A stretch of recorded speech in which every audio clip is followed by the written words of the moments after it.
হয় সমূহীয়াকৈ কৃষি কৰ্মত ব্যস্ত হৈ পৰিছে টিংখাঙৰ ৰাইডঙীয়া গাঁৱৰ ৰাইজ আৰু মই দেখুৱাম যে কৃষি ভূমি যিখন কৃষি ভূমিত গাঁৱৰ ৰাইজে বিভিন্ন ধৰণে কৃষি কৰ্ম কৰা পৰিলক্ষিত হৈছে কবি মূলা লাই অথবা বিভিন্ন ধৰণৰ শাক পাচলি বেঙেনা কে ধৰি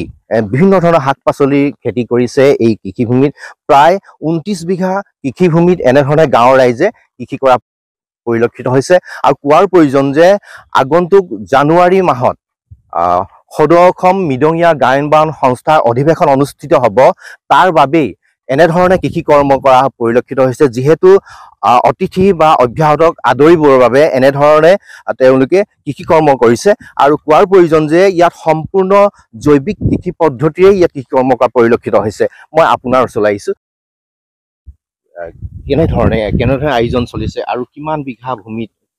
কোনে কোনে খেতি কৰিছে এইডোখৰ গোটেই মাটিডোখৰ প্ৰায় ২২ বিঘা আৰু অতিৰিক্ত আমি ৭ বিঘা লৈছোঁ আমাৰ এজন সদস্যৰ পৰা মুঠতে ২৯ বিঘা মাটি ২৯ বিঘা মাটিত খেতি কৰিছোঁ কি কৰিছে এতিয়া বৰ্তমান আমাৰ এই কবিখিনি আছে কবি বন্ধাকবি আছে প্ৰায় ১৫,০০০ ওপৰ আছে ফুলকবি আছে ২-৩,০০০ মান আছে ওলকবি আছে ৪,০০০ মান আৰু এফালে মূলা কৰিলোঁ মূলা প্ৰায় উঠিলে মূলাখিনি শেষে হ'ল আৰু এটা বেচ আজি হয়তো প্ৰায় শেষে হ'বগৈ নেকি আৰু তাৰ লগতে ৰঙালাও ৰুইছোঁ আৰু ইফালে বিন আছে বিন লগাইছোঁ বিনটো এতিয়া হৈছে আৰু ইফালে মটৰ লগাইছোঁ এইখিনি এতিয়া কি উদ্দেশ্যই গোটেই ৰাইজে একত্ৰিত হৈ আপোনালোকে এইটো মানে আমাৰ ডিব্ৰুগড় জিলা মৃদঙীয়া গায়ন বায়ন সংস্থাৰ বাৰ্ষিক অধিৱেশন আহিছে ইয়ালৈ টিংখাঙৰ ৰাইডঙীয়া বেতনী MV স্কুল প্ৰাংগণত হ'ব মানে ৰাজহুৱা ফিল্ডত হ'ব সেই উপলক্ষে আমি খেতিটো কৰিছোঁ যাতে আমাৰ অভ্যাগতসকলক আমি অতিথিসকলক এসাঁজ ভাত খুৱাব পাৰোঁ আপোনালোকে নিজে কৃষি কৰ্ম কৰাৰ হয় কিমান অতিথি সমাগম হ'ব ইয়াত প্ৰায় ৮,০০০ মানুহ সমাগম হ'ব বুলি আমি ২ দিনৰ ভিতৰত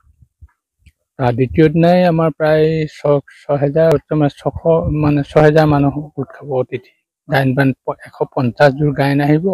তাৰ প্ৰতিযোৰতে আমাৰ যদি ২৫-৩০জনকৈ আহে কিছুমানত ৪০জন পৰ্যন্ত আহে তাৰ লগত আকৌ তেওঁলোকৰ সহযোগী কিছুমান মানুহ আহে হাতে আমি ৪,০০০-৫,০০০ ওপৰ হ'ব বুলি ভাবিছোঁ দ্বিতীয় দিনা প্ৰথম দিনা তেওঁলোকৰ অধিৱেশনৰ কাৰ্যনিৰ্বাহকৰ সভা আছে আৰু প্ৰতিনিধি সভা আছে গতিকে তাতো হ'ব কিছু মানুহ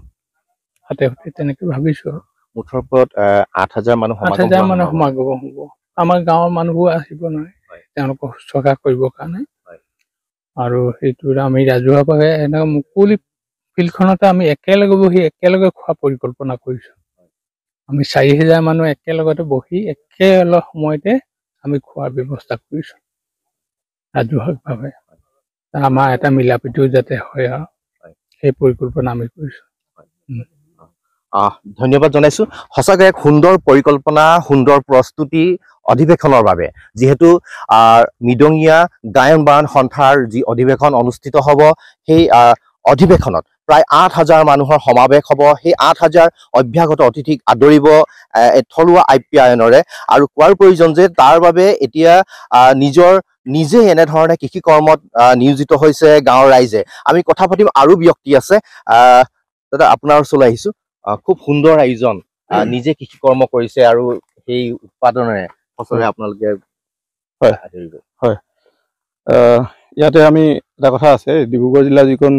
মৃদঙীয়া গায়ন বায়ন সংস্থাৰ অধিৱেশনখন টিংখাং আঞ্চলিক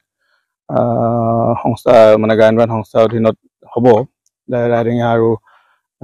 বেতনী ৰাইজৰ অতিথ্যত এইখন আমি ইয়াৰ যি মানে ভোজনালয় বা ভোজন কৰিবৰ কাৰণে যি শাক পাত প্ৰয়োজন আছে সেইখিনি আমি গোটেই মানে কষ্ট কৰি ইয়াৰ পৰা এটা মেছেজ দিম বুলি ভাবিছোঁ ৰাইজক যে এনেকৈও কৰিব পাৰি আৰু আমি মাছ পুহিছোঁ মাছ আমাৰ প্ৰায় 40 কেজিমান হ'ব মানে আমাৰ ইয়াৰ গোটৰ এজন সদস্য দীপক গগৈ তেখেতক দিয়া আছে ইয়াৰ পৰা অলপ দূৰ আছে আৰু সঁচাকৈ এক সুন্দৰ প্ৰস্তুতি চলাইছে যিহেতু জানুৱাৰী মাহত এক বিশাল আয়োজন কৰিছে জানুৱাৰী মাহৰ বাবে এনেধৰণে এতিয়া নিজেই উৎপাদন কৰি অতিথিসকলক আপ্যায়ন কৰিব এই সেউজীয়া শাক পাচলিৰে যি সময়ত বাহিৰৰ পৰা যি বিভিন্ন ধৰণৰ ৰাসায়নিক সাৰ প্ৰয়োগ কৰা শাক পাচলি আমাৰ ইয়াত আহে তেনে সময়ত কিন্তু থলুৱা শাক পাচলিয়ে আদৰিবলৈ পূৰ্ণ প্ৰয়াস চলাইছে গাঁওবাসীয়ে আৰু এনেধৰণে এতিয়া দেখা গৈছে যে যি ৰাইডঙিয়াৰ যি এই কৃষিভূমিত এনেধৰণে এতিয়া কৃষি কৰ্মত নিয়োজিত হৈ আছে মই পুনৰ দেখুৱাম যে সুন্দৰ বাৰীখন সুন্দৰভাৱে এতিয়া সজোৱা হৈছে যিহেতু এতিয়া ঠন ধৰি উঠিছে অথবা কিছুমান ফচলৰ উৎপাদন হৈছে বিশেষকৈ মূলা ইতিমধ্যে বিক্ৰী কৰিব পৰা হৈছে মূলা লাই এনেধৰণে এতিয়া ৰাইডঙিয়া যি কৃষি পথাৰত ব্যস্ত হৈ আছে ৰাইডঙিয়া গাঁৱৰ ৰাইজ সমূহীয়াভাৱে কৃষি কৰ্মত আপুনি বিচৰা বাতৰি পাব কেৱল নিউজ 18 এপত নিউজ 18 এপ ডাউনলোড কৰিবলৈ স্ক্যান কৰক এই QR কোড গুগল প্লে ষ্টৰতো পাব এই নিউজ 18 এপ